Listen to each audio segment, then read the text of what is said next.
lecturer. Ladies and gentlemen, I greet you all. I am T.R. Zulu and I'm doing this video to present about the NIMBA Act.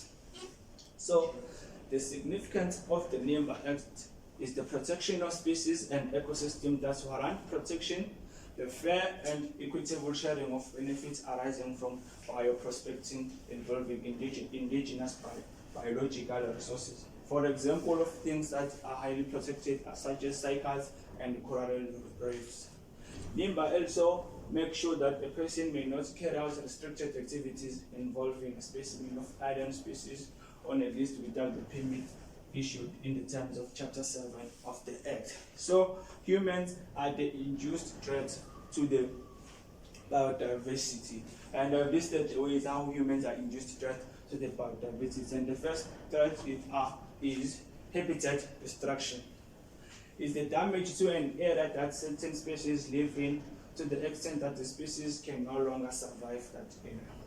What happens is that humans start deforestation for construction, which have a huge impact on many different animal species. A wetland area may be fed to build a structure or road and discourage the presence of wildlife from the developed area. So, NIMBA acts upon that to make sure that people do not continue with deforestation.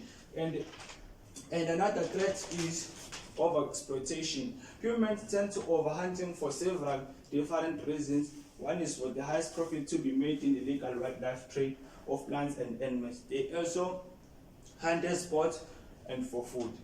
They also hunt rare species such as rhinoceros for their hunt. So the NIMBA Act and its role players, they make sure that they conserve those species or plants that people hunt for their different reasons. They conserve them in places like such as zoos, parks, and conservation areas. And another threat is land pollution, the deposition of solid or liquid waste material on land or underground in a manner that can contaminate the soil and groundwater. Whatever the source is a special threat to the biodiversity because it diminishes the land available for plant growth.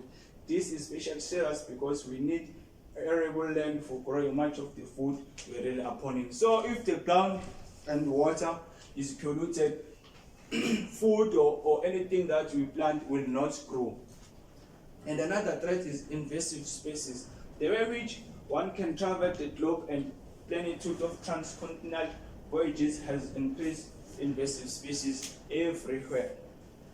Invasive species cause the loss of biological diversity by choking out the native plants and by placing the habitat and food source of the animals and birds who live there.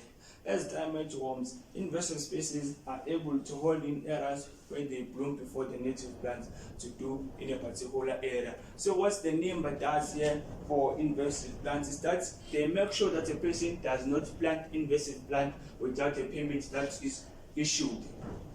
So the key role players of the NIMBA Act are SANBI and biodiversity management plans for species, and another one is nature reserves. So the NIMBA Act comes from Department of Environmental Affairs where it comes from. So ladies and gentlemen, I thank you for giving me this time to present my work.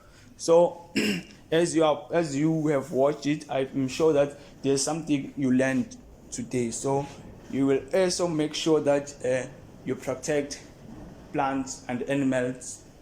Thank you.